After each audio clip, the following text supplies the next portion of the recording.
c'est le moment des nouvelles de la vallée de la Matapédia. La ville d'Amqui vous rappelle qu'il y a eu des changements au calendrier des collectes depuis début juin. Les déchets sont maintenant ramassés aux 3 semaines. La semaine prochaine, semaine du 29 juin, vous devrez donc mettre vos 2 bacs, recyclage et déchets, au bord de la rue. Aussi, la ville d'Amqui vous informe que les jeux d'eau sont de nouveau en fonction dans le parc Pierre et Maurice Gagné. Puis aussi, la ville d'Amqui vous informe que l'avis de restriction d'utilisation du réseau d'aqueduc est maintenant terminé. Toutefois, l'avis d'interdiction d'arrosage ou de remplissage sont maintenus jusqu'à nouvel ordre.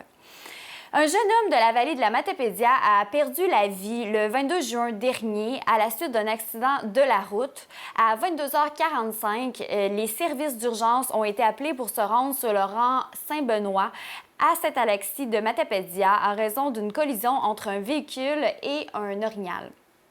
On sait que le véhicule circulait en direction est sur le rang Saint-Benoît lorsqu'il a percuté un orignal qui se trouvait sur la chaussée.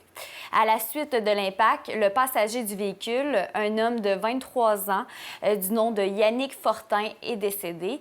Le conducteur, âgé de 35 ans, a subi des blessures, mais on ne craint pas pour sa vie. Les 2 occupants du véhicule sont des résidents de Saint-Alexis de Matapédia.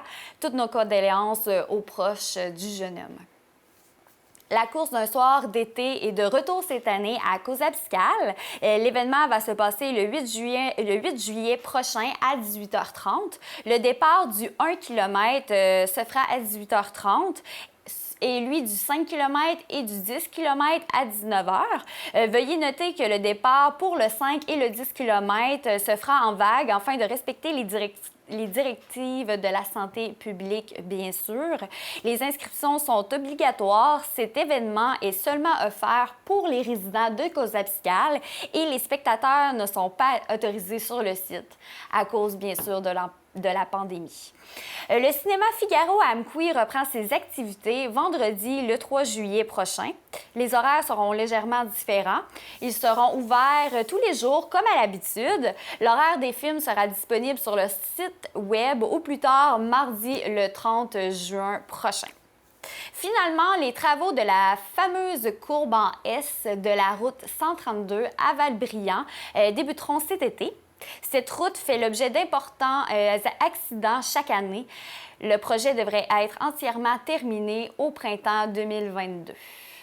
Alors, c'est ce qui termine le segment Actualité. Après la pause, je parle de conditions physiques avec Isabelle Paquin.